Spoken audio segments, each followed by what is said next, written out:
सब welcome back to the channel. तो guys हमारी ये लास्ट वीडियो होने वाली है क्रिमिनल लॉ की, जिसमें हम स्पेसिफिक क्राइम्स डिस्कस कर रहे हैं। ठीक है, इसके साथ हमारा क्रिमिनल लॉ खत्म हो जाएगा। फिर उसके बाद हम कुछ नया स्टार्ट करेंगे as far as the legal reasoning series is concern. ठीक है,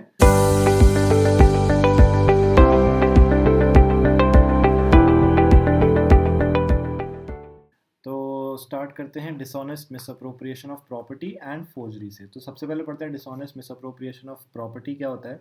तो हुएवर डिसऑनेस्टली मिसअप्रोप्रिएट्स, ठीक है, ये इंपॉर्टेंट पॉइंट है, इसको ध्यान रखो। और converts to their own use any movable property, ये भी दूसरा पॉइंट है, shall be punished with imprisonment of either description for a term which may extend to 2 years और विद फाइन और विद बोथ। ठीक है, तो दो चीज़ें हैं यहाँ पे इंपॉर्टेंट। सबसे पहला है डिसऑनेस्टली मिसअप्रोप्रिएट करना। यहाँ पे इसका सीधा सीधा सा मतलब क्या हो जाता है कि यहाँ पे जो ऑफेंडर है उसकी इंटेंशन होनी चाहिए। ठीक है, इंटेंशन होनी चाहिए टू डिसऑनेस्टली मिसअप्रोप्रिएट द प्रॉपर्टी। ठीक है, या तो फिर वो उस पर्टिकुलर प्रॉपर्टी को अपने यूज़ में कन्वर्ट कर ले। ठीक है, अगर किसी ने फ़ोन दिया है तो उसको छोड़ के वो फ़ोन अपने पास रख ले और बोले कि मैं ये फ़ोन आज से यूज़ करूँगा।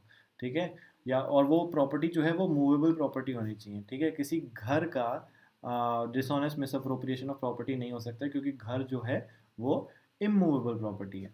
ठीक है, तो हमेशा डिसऑनेस्ट मिसअप्रोप्रिएशन ऑफ प्रॉपर्टी ये थोड़ा सा थेफ्ट से रिलेटेड है, तो इसलिए थेफ्ट मूवेबल प्रॉपर्टी का होता है, तो डिसऑनेस्ट मिसअप्रोप्रिएशन ऑफ प्रॉपर्टी भी हमेशा मूवेबल प्रॉपर्टी का ही होगा। ठीक है, तो इसमें पनिशमेंट कैसी होती है, तो इसमें पनिशमेंट होती है इम्प्रिजनमेंट फॉर इधर टर्म ऑफ 2 years, या फिर फाइन देना होता है, या फिर दोनों, आपका इम्प्रिजनमेंट भी होती है और फाइन भी देना होता है। ठीक है, फॉर्जरी की बात करते हैं तो whoever makes any false document or part of a document with the intent to cause damage or injury to the public or to any person to part with property or to enter into any express or implied contract or with intent to commit fraud commits forgery। ठीक है, यहाँ पे सबसे important क्या है, intention. ठीक है, इसमें भी इंटेंशन की बात होती है कि जो ऑफेंडर है उसकी इंटेंशन होनी चाहिए कि वो फॉर्जरी कमिट कर रहा है। ठीक है, अगर कोई फॉल्स डॉक्यूमेंट वो बनाता है, या तो फिर कोई ऐसा डॉक्यूमेंट वो बनाता है जिससे सामने वाले इंसान को लगे कि हाँ ये तो सही डॉक्यूमेंट है, बट उसको पता है कि ये गलत डॉक्यूमेंट है। ठीक है, या तो वो किसी एक्सप्रेस या इम्प्लाइड कॉन्ट्रैक्ट में एंटर होने की कोशिश करता है उन डॉक्यूमेंट्स के साथ, तो अब वहाँ पे वो फॉर्जरी कमिट कर रहा है। ठीक है, आगे चलते हैं भाई, क्रिमिनल ट्रेसपास की बात करते हैं। तो whoever enters into or upon property in the position of another with intent to commit an offence or to intimidate, insult or annoy any person in possession of such property is said to commit criminal trespass। ठीक है, यहाँ पे तीन चार चीज़ें हैं। सबसे पहले फिर से इंटेंशन की बात आ जाती है। ठीक है, कि ऑफेंडर जो है उसकी इंटेंशन होनी चाहिए कि वो प्रॉपर्टी जो सामने वाले पर्सन है, जो सामने वाले पर्सन की प्रॉपर्टी है, वो वहाँ घुसे, उसकी परमिशन के बिना घुसे और वहाँ पे कोई ऑफेंस कमिट वो करना चाहता है, या तो फिर जो प्रॉपर्टी का ओनर है उसको वो इंटिमिडेट करना चाहता है, या तो उसको इंसल्ट पहुँचाना चाहता है, या सामने वाले पर्सन को अनॉय करना चाहता है। ठीक है, तो ऐसे में जो ऑफेंडर है वो कमिट कर रहा है एक्ट ऑफ क्रिमिनल ट्रेसपास। ठीक है, तो जो भी क्रिमिनल ट्रेसपास कमिट करता है, he shall be punished with imprisonment of either description for a term which may extend to 3 months or with fine which may extend to 500 rupees or with both. ठीक है, तो या तो 3 months की आपको imprisonment होगी, या तो आपको फाइन देना पड़ेगा, या तो आपको दोनों, इम्प्रिजनमेंट भी होगी और फाइन भी देना पड़ेगा।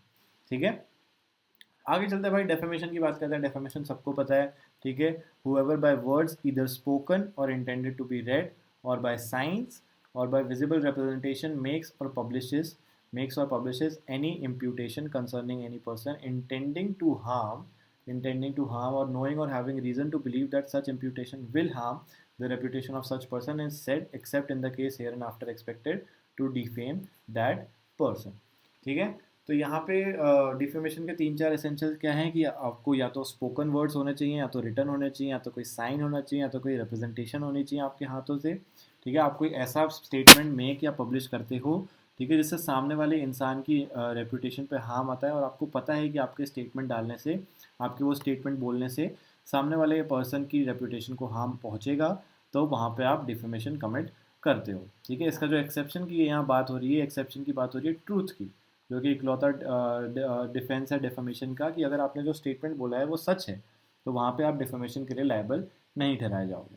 ठीक है, आगे चलते हैं भाई, क्रिमिनल इंटिमिडेशन की बात करते हैं। तो whoever threatens any other person with an injury to his person, reputation और प्रॉपर्टी और टू द पर्सन और reputation of any one in whom that person is entrusted with intent to cause alarm to that person or to cause that person to do any act which he is not legally bound to do, or to omit to do any act which that person is legally entitled to do as the means of avoiding the execution of such threat commits criminal intimidation.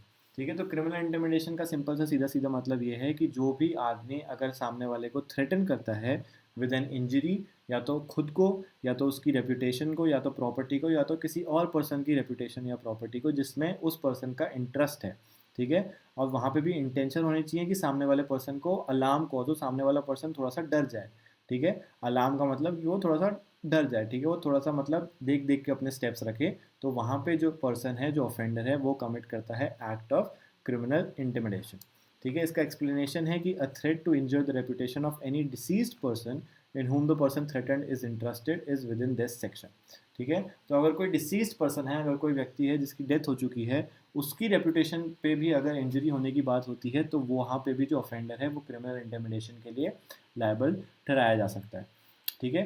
क्योंकि भले ही वो इंसान की death हो चुकी हो, but reputation तो अभी भी इंटैक्ट है ना, रेपुटेशन तो 10 साल बाद, 15 साल बाद डेथ के भी इंजर हो सकती है, ठीक है। तो इसलिए डिसीज्ड पर्सन की रेपुटेशन को भी क्रिमिनल इंटिमिडेशन की डेफिनेशन में डाला गया, ठीक है।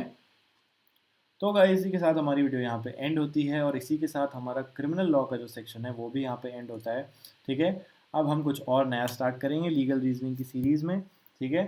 टिल देन, अगर आप चैनल पर नए हो तो सब्सक्राइब कर लेना, और अगर वीडियो अच्छी लगी हो तो लाइक करना, अपने दोस्तों के साथ शेयर करना चैनल को, ठीक है। And I will see you in the next class. Bye bye.